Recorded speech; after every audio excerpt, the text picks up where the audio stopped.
Alex Toohey will no longer join the Zags and will instead play professionally in Australia next year. Hear what caused the sudden reversal and how it impacts Gonzaga next year and beyond.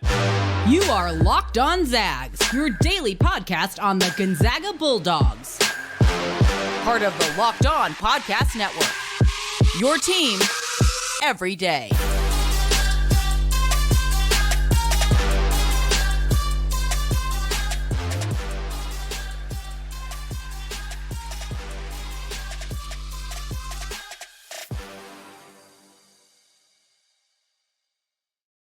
What is going on, y'all? Welcome to the Locked On Zags podcast, part of the Locked On Podcast Network, your team every day. I am your host and longtime Gonzaga podcaster, Andy Patton, here to bring you news and updates on all things Zag athletics.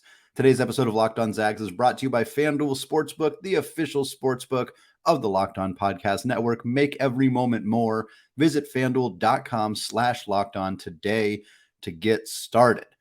Well, folks, happy Monday. We are talking all about Alex Toohey today.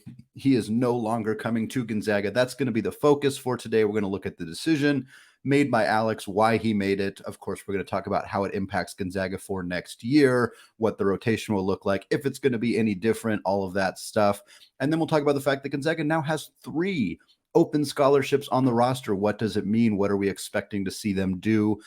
More updates on some potential transfers they may be pursuing. All of that good stuff wrapped up today. But we're going to start talking about Alex Toohey. And I'll be honest, I kind of teased this on previous shows last week that I was prepping a show about Alex Toohey, his role, his previous experience, where he was ranked, all of that stuff. And so I already had a lot of these notes kind of written out to talk about him. We're just now going to kind of switch that conversation a little bit more. Toohey, for those who weren't super familiar with him, and we hadn't talked a ton about him up to this point, 6'7", kind of power forward, small forward hybrid. He's from Australia, which is where he is going to stay instead of coming to Gonzaga. He committed to Gonzaga after having offers from Michigan, Villanova, and Davidson. So he was a pretty highly sought after prospect after his time in the NBL. He's a 4-star prospect. I think 24/7 Sports had them outside the top 100. I think their composite rankings had them like 115. Their individual rankings had them 150th. I don't really take 24/7 Sports' rankings of international players all that seriously, just because I think it's really difficult to compare, 160 high school kids to 4 or 5 guys who played overseas and at a different level. Like it's a really difficult exercise. And we've seen a lot of, Rui Hachimura was not particularly well regarded as a prospect. Domantas Sabonis wasn't. Shemek Karnowski wasn't. Like Gonzaga has brought in international players who have come in and made an immediate impact, or at least developed into making a really significant impact. So I don't know that those rankings necessarily matter all of that much. And for Toohey, he was kind of billed as a competitive guy who could defend 1 through 4.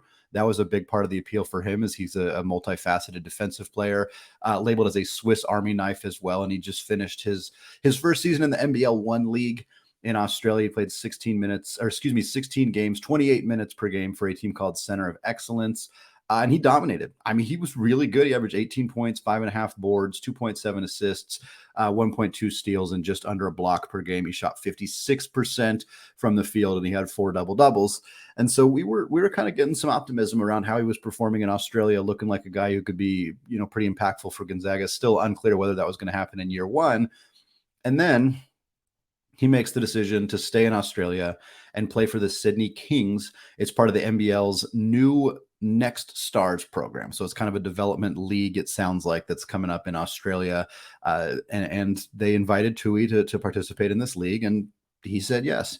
And it sounds like it was something that came together somewhat recently, which is why this was not, it came as a shock to a lot of people, myself included. We weren't expecting this to happen. And it's because it wasn't an option that had really been presented to Alex until somewhat recently.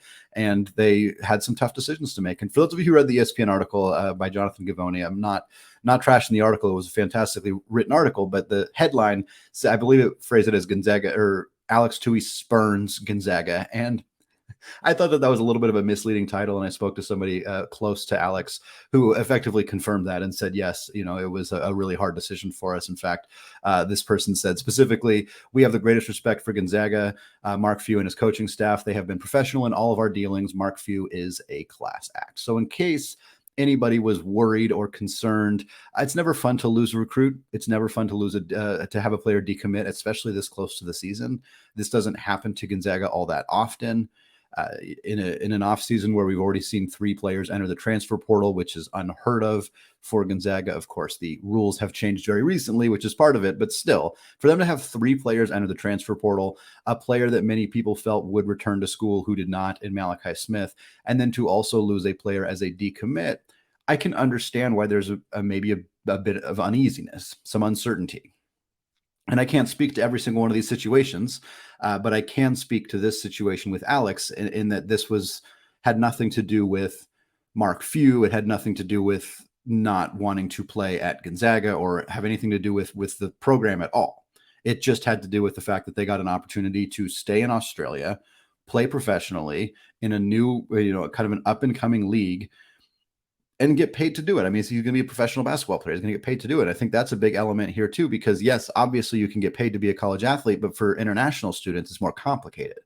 NIL rules don't really apply to them. And there's some intricacies there. Like the belief that international students are just not going to make any money in college is false. They can find ways to get these guys cash, like legal ways. They're not cheating the system. There are ways to still make sure these student athletes get paid, but it is more complicated. And at the end of the day, playing professionally in your home country in a new opportunity because you got invited specifically because of how well you were performing, it's really hard to turn that down. Like, I don't know very many people who would.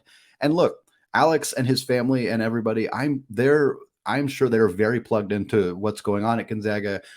Anton Watson returning, Graham Ike coming in, of course, as a transfer. Yo being a player that I don't know how much, Alex has seen him or played with him necessarily, but knows that he's a similar height and kind of a similar position to him. Steele Venters is a 6'7" wing who comes in as well. And so I think for Toohey, they're kind of looking at this and thinking, hey, Gonzaga is great at developing talent. And they are. Their track record of developing international talent is incredible. The aforementioned Domantas Sabonis, Shemet Karnowski, Rui Hachimura. There's many others. Roni Turioff, if you want to go back a little bit farther. Like there's tons and tons of very successful international players who have come to Gonzaga. And Gonzaga's ability to develop them from when they get to campus to when they leave is, it speaks for itself. All of those players are great examples. Joe Eliai, Killian Tilly, the list goes on and on. But for Toohey, I think that seeing the writing was on the wall in terms of how much playing time he was going to get next season. I postulated on this podcast a handful of times, you everyday listeners probably heard it, that I'm not sure he was even going to play next year. Like I think there was a pretty good chance he was going to redshirt, similar to what Braden Huff did last year. And there's nothing wrong with that. And maybe the coaching staff told him that. I doubt they committed to it. You don't commit to redshirting a player in June. You're going to see how things play out. But I suspect that they had they were probably fairly aware of what his playing time situation was going to be coming into the season. And of course, you'd want them to have bought into developing over time, like many of the other guys have, but they just got another opportunity. He got another opportunity to develop in a system that is in his home country where he can get paid professionally without having to go through these weird intricacies of NIL for an international student. And it's just kind of safer and more secure and a really appealing option. I think that it makes so much sense for the Tooheys to do this, for Alex to make this decision, that I don't think that there's really any reason to look into this other than, oh, that's unfortunate for us that it happened this way. But you kind of just say, okay, good for you. Good luck. I hope everything works out. Like, I don't really think there's much more to this story than that. And I hope that there aren't, I know that there's some hand wringing, and certainly this has been a unique offseason for Gonzaga. And this is another part of that unique offseason for Gonzaga. But it's just, I'm not concerned about this as all. This seems like something that there was a series of events that led to this that all make complete sense to me. So I don't think it's something to read too far into. But while it may not have a huge impact on Gonzaga's rotation next season, it does give the team another scholarship to potentially dish out in the transfer portal. So we're going to talk about what that means for Gonzaga for next season, coming up after a word from today's sponsor, FanDuel. Baseball season is in full swing, and there is no better place to get in on the action than FanDuel, America's #1 sportsbook. Because right now, new customers get a no-sweat first bet of up to $1,000. That's up to $1,000 back in bonus bets if your first bet does not win. Just go to FanDuel.com/lockedon to join today. Zag fans, perhaps you want to make a bet regarding Marco Gonzalez and the Mariners or Eli Morgan and the Guardians. Either way, don't miss your chance to snag a no-sweat first bet of up to $1,000 when you join FanDuel today. Just go to FanDuel.com/lockedon to sign up. FanDuel, an official partner of Major League Baseball. All right, folks, I want to thank all of you for making Locked On Zags your first listen and your first watch or your first watch of the day. For you everyday listeners, we're going to continue to look at how the NBA draft impacted Julian Strawther and Drew Timme. Of course, Malachi Smith signing with the Blazers as well. We're also going to talk about how it impacted the Zags in the NBA. What does it mean for Jalen Suggs that Orlando drafted Anthony Black? What does it mean for Kelly Olynyk that the Atlanta Hawks just traded John Collins to the Utah Jazz? Like, we're going to talk about all of that. We're also going to continue to look at Gonzaga's roster and some more transfer portal updates, which is what I want to talk about here in the second segment, because I don't think Alex Toohey was going to have a big role in the 2023-24 season. And I think that now with 3 open scholarships, Gonzaga's not going to go into the season with 3 open scholarships. It's not going to happen. They might go in with 1. I think they probably will go in with 1. I guess that's a good way to put it. They might go in with 2, which would be a little bit surprising, but they're not going to go in with 3. So something is going to change. However, part of the reason I said I don't know that Alex Toohey is going to be in the rotation is because I think the rotation might already be set. They might have the 8 guys that are going to play most of the minutes next season. We know, and for those of you who are everyday listeners, we've had this conversation a handful of times, so we're going to kind of speed through it a little bit, but we know that 6 players are locked into rotation spots next season. Anton Watson, Graham Ike, Ben Gregg in the front court, Steele Venters, Nolan Hickman, Ryan Nembhard in the backcourt. Those 6 players are ironclad rotation players next season. Barring an injury or some significant disaster for any of those players, those 6 guys are going to play a bunch of minutes next year. But Gonzaga is going to probably play 7 or 8, maybe 9, although every year we talk about the Zags playing 9-man rotation, and they almost never actually do play a 9-man rotation, so I would expect it's probably going to be 8, which means there are 2 spots left. Junseok Yeo is a huge question mark. What role he plays changes the dynamic for Gonzaga in a significant way.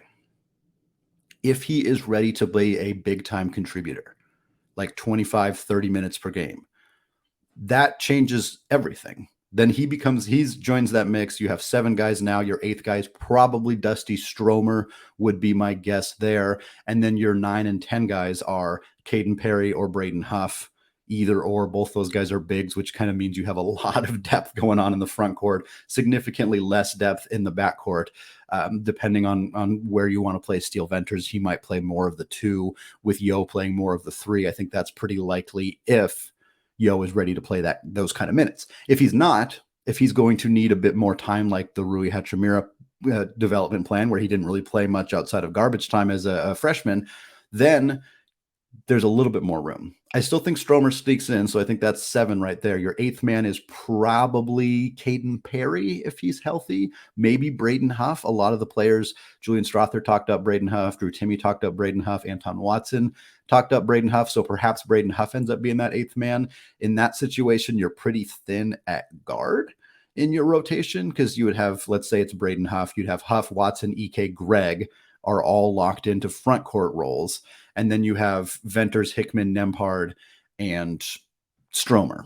And I think that works, but I think it's just a little imbalanced. It's a little imbalanced. It forces Venters to play much more at the 2, I think. But I think that Gonzaga now has some stuff they have to figure out, some things that they have to play with, because if they feel like they have a rotation set, if they feel like the 8 players that they have, or the 7 players that they have, or 9, or whatever it is, if they feel like, hey, all these guys need X amount of minutes per game and we don't have a whole lot left over, then that's going to make it more interesting to figure out what they want to do with those final roster spots, because you're not going to go add somebody who's not going to play, or you can try, but they're not going to commit to you if you're not going to promise them playing time, or you'll get a situation like you got with Hefton Reed last year, where you bring somebody in with the, I assume, hope of developing them kind of gradually, or at least over the course of a year or 2. And he decided he didn't want to stay. And I don't blame Efton for that. I've made that very clear on this podcast, but it's harder to draft, or it's harder to get guys to come to your school and then wait a little bit before playing. So that's kind of where Gonzaga is at right now. However, I do think there are players out there that Gonzaga could pursue in the transfer portal that would play right away. All of them are guards. There is one potential lone exception, and that is Jesse Edwards, former Syracuse big man who transferred to West Virginia. Of course, all the players at West Virginia are getting the opportunity to re-enter the transfer portal. Edwards, up to this point, has not done so and has not given any indication that he is planning to. So if he does, then I think Gonzaga definitely jumps in. They were a finalist for him. He's a big man with excellent rim protecting skills. It would really mess up Gonzaga's front court. I mean, not mess it up, but they would have too many players in the front court. Ben Gregg would be your fourth big. His playing time would almost go down from last year, and that doesn't feel right to me. Maybe they would play Ben at the 3. We've talked about some big Gonzaga lineups in the past, something like Edwards at the 5, Watson at the 4, Gregg at the 3. Maybe they would try to do that. I don't know.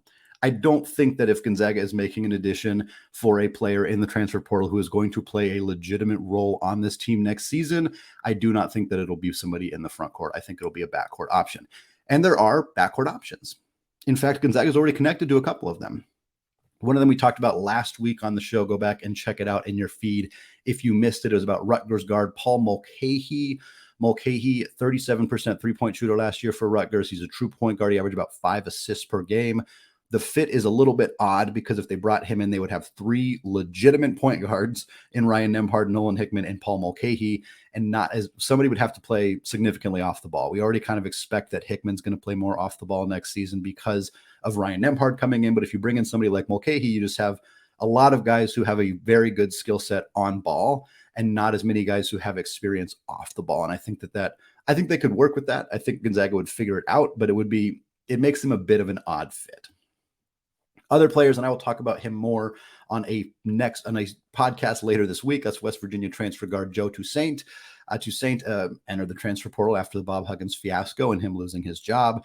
They have since promoted an assistant head coach to be their interim head coach. They're trying to keep that team together. I don't blame them. They made tremendous additions in the transfer portal, but their plan to keep the team together hasn't gone all that well so far. Now, Kirk Kriisa did enter the transfer portal and then decide to stay at West Virginia. That's a huge potential addition for them, but they lost Trey Mitchell. He already entered the portal and went to Kentucky. He was one of their better players. And now we're seeing a couple other players already enter the portal. Toussaint is one.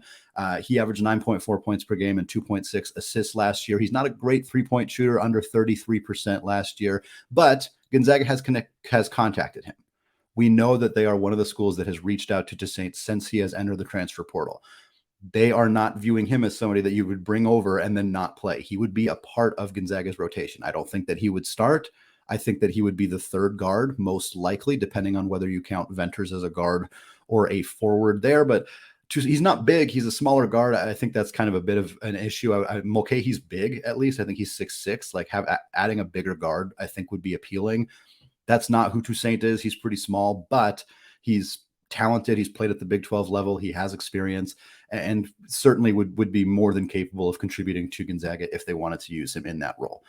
We're going to talk more about Toussaint in a future episode as well, mind you, but there are other options too in the transfer portal. A lot of them have dried up, but there are still good players out there who could contribute. A couple that come to mind for me: Noah Williams started his career at Washington State, transferred to Washington. If you wanted to come back to the east side of the state, play at Gonzaga, heck, maybe he'll go grad transfer to Seattle U and just kind of hit all 4 of them if he's capable of doing it. Noah Williams, Gonzaga hasn't been connected to him that I have seen publicly at least, but certainly a guard capable of filling a third or fourth guard role for Gonzaga next season. Jalen Carey from Rhode Island is another player that's been on my radar for a while, averaged about 10 points per game last year for Rhode Island. Not a very good three-point shooter, so wouldn't really help Gonzaga in what I think is a relatively key area of need for them, but still the kind of guard that could come in and contribute in that kind of Aaron Cook, Gino Crandall type role for this team in the future.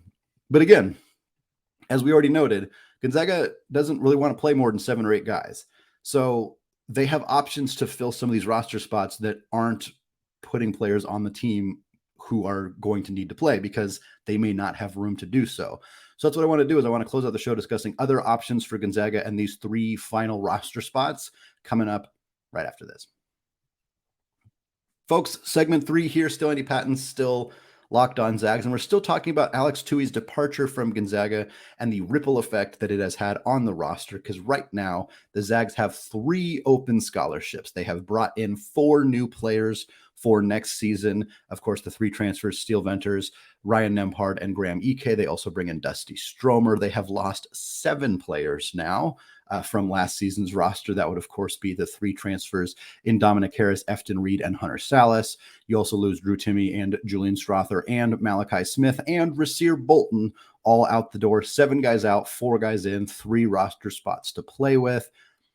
I think there's a chance that Gonzaga has 1 open spot in their rotation next season, but I'm not sure that they're not going to add 3 players who are all going to play big minutes next year. They don't have the room for that. Something else would have to change, and hopefully that is not going to be the case, but they could potentially bring in 1 player who fills a role, whether it's Paul Mulcahy from Rutgers, like we talked about, whether it's Toussaint from West Virginia, whether it's another option out there. But if Gonzaga wants to figure out another option with these open scholarships that doesn't bring in a player who is expecting 12, 15, 20, 25 minutes per game next year, there are things they can do.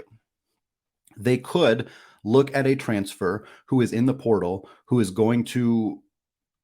not going to be eligible to play next season because it is their second time transferring. Most of the players in those situations are attempting to get waivers. Many of them are getting their waivers approved. As far as I know, Efton Reed has had a waiver approved to play at Wake Forest next year. I don't know if that's finalized or not, but I believe that is the plan that they are pursuing. Many other players are pursuing similar paths next season. But if there was a player who Gonzaga could find who was willing to sit out the year or wasn't going to get the waiver approved, who was just going to, Gonzaga's had so much success getting players to transfer, sit out a year, and then explode the following year. Kelly Olynyk is the best example. He didn't obviously transfer in, but he did the sit out. Kyle Wiltshire, Jonathan Williams, Brandon Clark, Nigel Williams-Goss, they have had, this is a really successful development plan for Gonzaga. And because the transfer portal has changed so dramatically, and because players don't have to sit out a year, they don't really get to do this as often. We will see what happens with Braden Huff. That is potentially the kind of development that Gonzaga has done in the past really successfully. We will see if they are managed to do it again with Huff. I think that there's good reason for optimism around that with what they've done with those kinds of players in the past. But they have to find somebody willing to come and sit out for a year. And in today's era of college basketball, guys don't really want to do that. I don't blame them. I've said this countless times in the show. I don't really blame Efton Reed for leaving, but it's hard to bring players in who aren't going to play right away.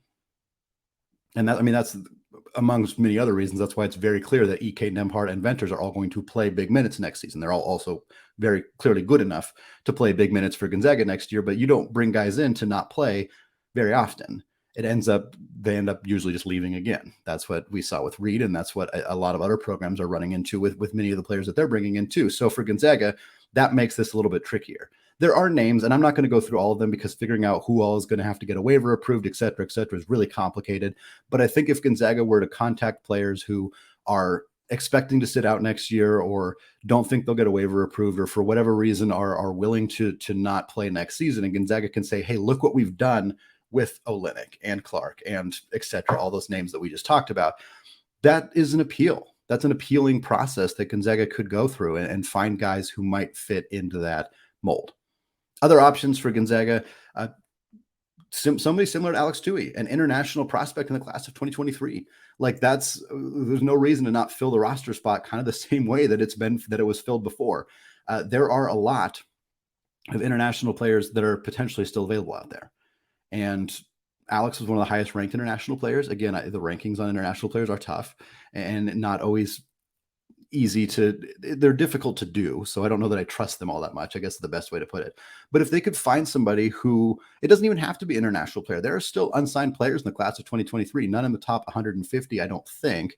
And so you're going to be getting a 3-star guy, maybe not somebody who's super exciting, but perhaps they find somebody who they think has some untapped potential, who they can redshirt and get him stronger and get him working on certain things. Perhaps they can find an international player, somebody, Tommy Lloyd has been very busy on the international recruiting trail for Arizona this year. They've landed some Eastern Europeans for the class of 2023. I'm sure there's other guys out there that Gonzaga has checked out or is familiar with or is willing to go check out.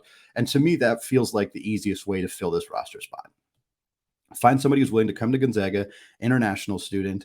They sit out a year or redshirt a year or play very sparingly in their freshman year, but you're getting them as a developmental piece. They come to the United States. They, if there's a language barrier, they overcome that. They overcome just being in a different country. There's a lot of complications with that. That's why it's hard for international freshmen to be successful right away.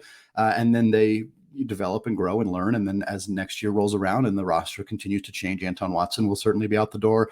And there's more room to potentially play more and kind of have your role expand over time. To me, that makes the most sense. You had a plan with Alex Toohey. That roster spot was being used for a specific plan. Bring somebody in who's as close to equivalent as possible and kind of just have the same plan. Makes the most sense to me.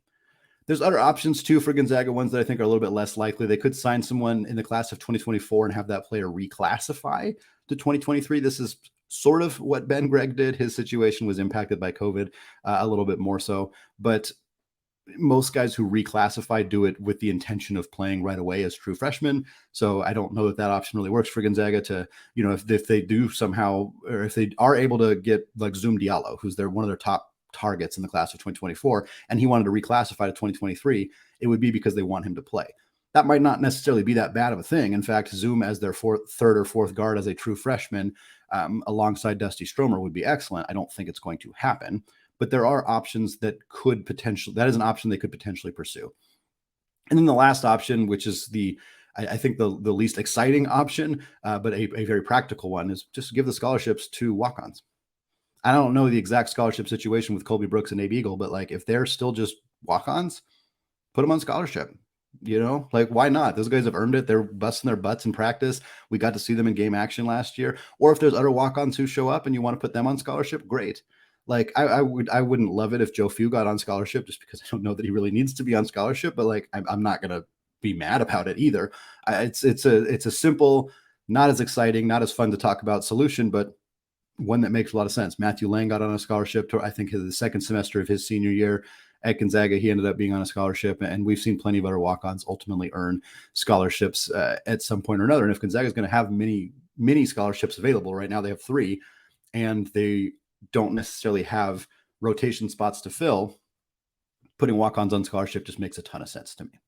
We're going to continue to update you on what these roster spots, these 3 roster spots are going to be a big talking point from now until November, until they are no longer 3 available roster spots on Gonzaga's roster. So we'll continue to update you on transfer portal stuff, continue to update on any other things they may or may not do with these roster spots. Best of luck to Alex in Australia with the Sydney Kings. I'm very excited for him. I'm happy for him. I'm looking forward to tracking how he does and what it'll be a little sad if he absolutely kills it, which I think he's going to know that we're missing out on him. But again, getting a chance to play in your home country, just a really, really cool opportunity for him. And I'm very happy for him.